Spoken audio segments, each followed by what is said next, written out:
the citizens of the European Union member states and the European Union as a whole about various subjects around the world.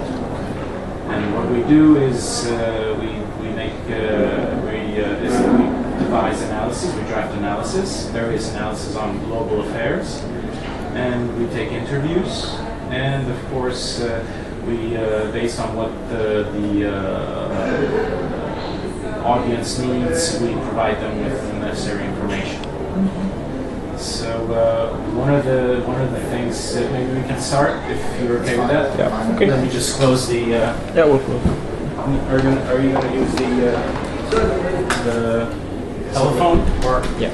Also the telephone. Also the telephone. Okay, great. No Do batteries. you have any more batteries? Yeah, Is that recording the sound?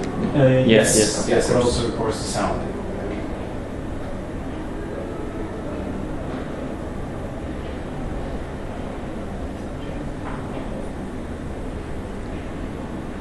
Okay, Professor Maskin, thank you very much for accepting this discussion for CaleaEuropeana. And first of all, why Astana? Well, Astana is now holding one of the big economic forums in the world, so it's a natural place for people who are interested in the issues of our time to meet. So I'm glad to be one of the many participants. Well, Astana, these 3 or 4 days, is becoming the center of the world, right? And speaking about economics and how the world works at this moment, how do you see Kazakhstan involved in the global economy? Well, Kazakhstan has an interesting position economically and geographically. It's close enough to Europe so that it has close ties there, but it's also close to the Far East, and as given its pivotal location, we can expect great things from Kazakhstan in the future. Do you think that it can play a regional role in this Eurasian region? I hope it does. Kazakhstan seems to be a forward-looking, progressive country, and I think it can be a force for modernization in the Eurasian region. Well, Professor Maskin, you've designed a well-known design mechanism theory, and I was wondering if you can share with us a little bit on your thoughts on how can design mechanism theory involving also Kazakhstan can have a positive implication on the European Union economy and the Eurasian economy. Well, mechanism design theory is all about how do you create the institutions for aligning incentives.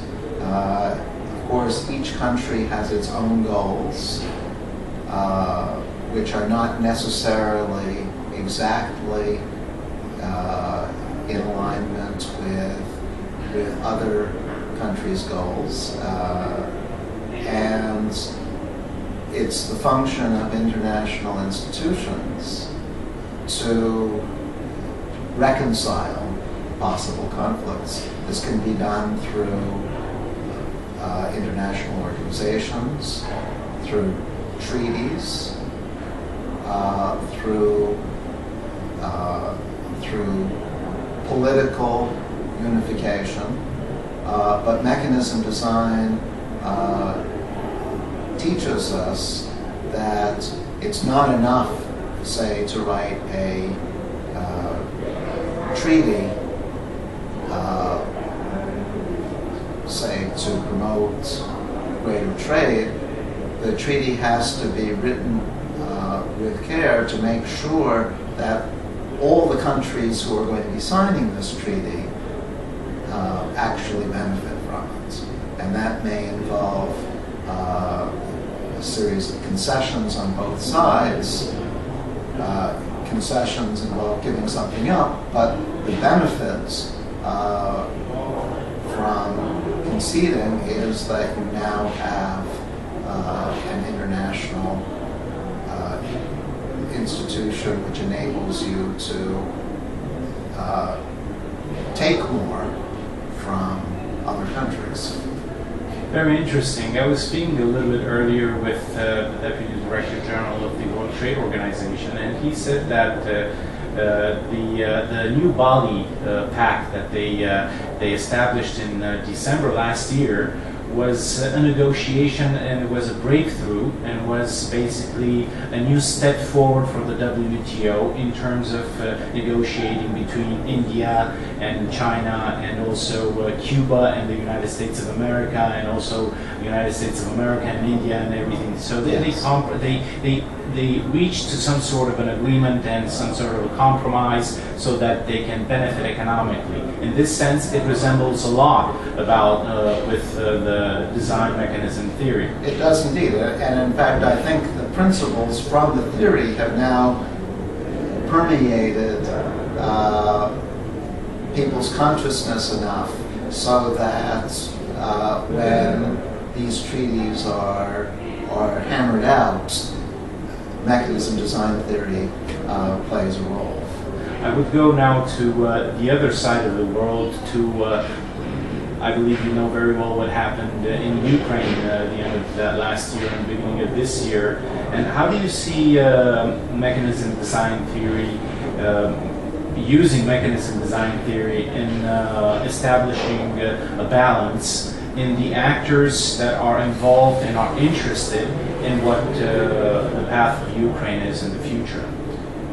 That's a very difficult question. If I knew how to solve the problem over Ukraine, I would be able to perform miracles. So I don't have any magic bullet for solving the Ukraine problem. All I can say is that we know from theory that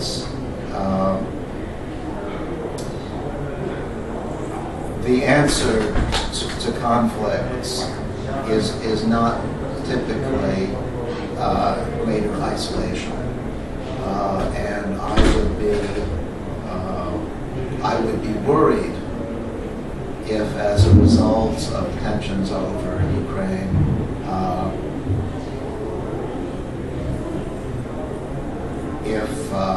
if Russia, for example, became more isolated from the rest of the world and from Europe in particular, to the extent that countries continue to communicate with one another, continue to trade with one another, continue to cooperate with one another. That's the way that international tensions are resolved.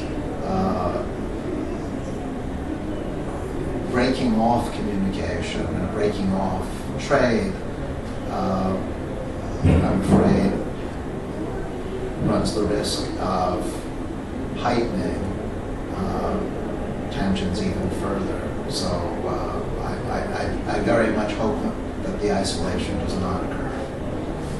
Thank you very much. The thing here is that the trade, at the trade level in Ukraine, nothing has stopped. But at the political level, there are tensions.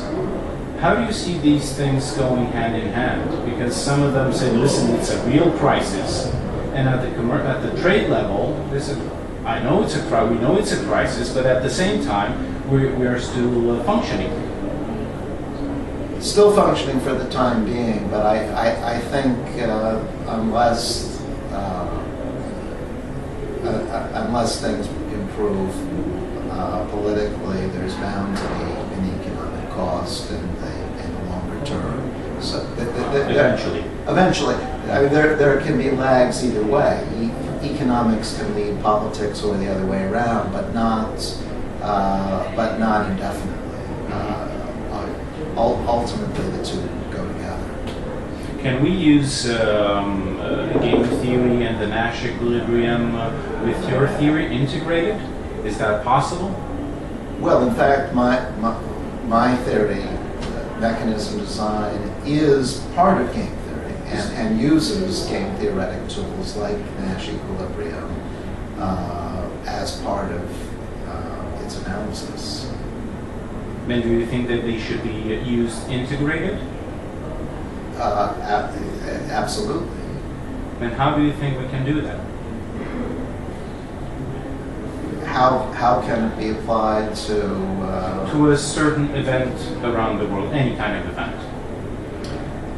Well, Integrated, I mean. Use those three theories integrated in order to find a possible solution, Yeah. not the solution, but a possible solution to an event in the world. well, the first thing is to try to make precise what the goals of each of the parties are, but to recognize that that there will always be some uncertainty about that. In game theoretic terms, these are games of incomplete information. So I may know my goals, but I'm never going to know your goals completely. So I have to recognize that I'm operating in a situation with uncertainty. But game theory has developed tools to study interactions under uncertainty. On top of that, one way of resolving the uncertainty is through a mechanism which is just an institution for international interaction. So that I think is the integration that you're calling for. Looking at the initial situation, which involves a conflict of interests, which is not completely understood because of the incomplete information, but layering on top of that an international mechanism, a treaty, for example, or a trade agreement, which brings the various parties closer together in their interests. And the last question, if I may, do you see the European Union as a global actor, like becoming the United States of Europe? I hope it will move in that direction. That's Last question. For mediately. Yeah. the European Union has successfully, or at least the monetary union has successfully integrated some of its economic policy, namely the monetary side. If it can work on the other side of economic policy, namely fiscal policy, and integrate that, I think it has a chance of having a comparable force to the United States on the global scene. But without that kind of fiscal integration, I'm afraid that it will never quite have its act together. Well, Professor Maskin, thank you very much for taking the time to talk to us. I'm Razvan Buzatu for CaleaEuropeana from Astana. Thank you very much once again. Thank you. Thank you.